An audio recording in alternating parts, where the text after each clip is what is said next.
আবারও কাশ্মীর সীমান্তে রাতের নিস্তব্ধতা ভাঙল গুলির শব্দে। চিরশত্রু ভারত পাকিস্তানের সেনারা জড়ালেন গুলি বিনিময়ে। রোববার রাতে কাশ্মীর সীমান্তের নিয়ন্ত্রণ রেখা বরাবর এই গোলাগুলির ঘটনা ঘটে।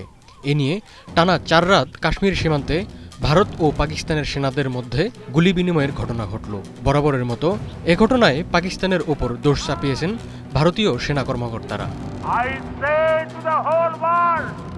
সোমবার ভারতীয় সংবাদ মাধ্যম এনডিটিভি জানায়, জম্মু ও কাশ্মীরের নিয়ন্ত্রণ রেখা বরাবর টানা চতুর্থ রাত বিনা উস্কানিতে পাকিস্তানি সেনারা গুলি চালায়। ভারতীয় সেনাবাহিনী এক বিবৃতিতে জানায়, 27-28 এপ্রিল রাতের মধ্যে কুপওয়ারা ও পুঞ্চ জেলার বিপরীত পাশের সেনাঘাঁটি থেকে বিনা উস্কানিতে পাক সেনারা ছোট অস্ত্র দিয়ে গুলিবর্ষণ করে।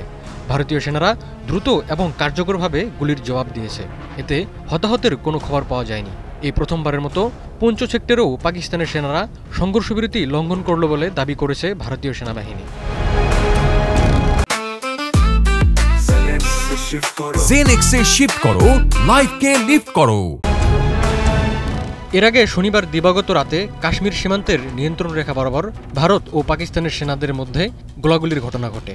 গোলাগুলির এই ঘটনা নিয়ে চীনের সংবাদ সংস্থা সিনহুয়া জানায়, কোনো ধরনের প্ররোচনা ছাড়াই নিয়ন্ত্রণ রেখায় গুলি চালাতে শুরু করে ভারতীয় সেনারা। পরে পাকিস্তানও পাল্টা গুলি চালিয়ে জবাব দেয়। এর আগে গত বৃহস্পতিবার দিবাগত রাতেও কাশ্মীরের নিয়ন্ত্রণ রেখা বরাবর দুই দেশের সেনাদের মধ্যে গোলাগুলির ঘটনা ঘটে। গত সপ্তাহে ভারত নিয়ন্ত্রিত কাশ্মীরের পেহেলগামে বন্দুকধারীদের অতর্কিত হামলায় 26 জন পর্যটক নিহত হন। এ হামলায় ভারত পাকিস্তানের ওপর দোষ চাপালে পরমাণু শক্তিধর প্রতিবেশী দুই দেশের মধ্যে কূটনৈতিক সম্পর্ক ঠেকে তলানিতে।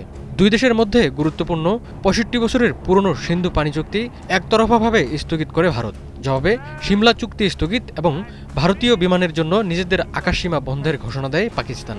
এরপর শনিবার ভারত হঠাৎ করে ঝিলাম নদীতে অতিরিক্ত পানি ছাড়াই পাকিস্তান নিয়ন্ত্রিত কাশ্মীরে শুরু হয়েছে বন্যা।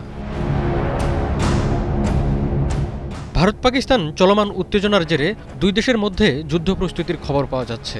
রোববার বিকেলে ভারতের সেনা সর্বাধিনায়ক অনিল চৌহানের সঙ্গে রুদ্ধদ্বার বৈঠক করেন প্রতিরক্ষামন্ত্রী রাজনাথ সিং।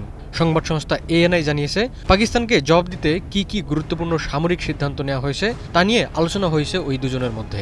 রোববার আরব সাগরে জাহাজ বিধ্বংসী ক্ষেপণাস্ত্রের মহড়া চালায় ভারত। অপরদিকে শনিবার এক অনুষ্ঠানে পাকিস্তানের রেলমন্ত্রী হানিফ আব্বাসি জানান, শুধুমাত্র ভারতের জন্য 130টি পরমাণু ক্ষেপণাস্ত্র তাক করে রেখেছে পাকিস্তান।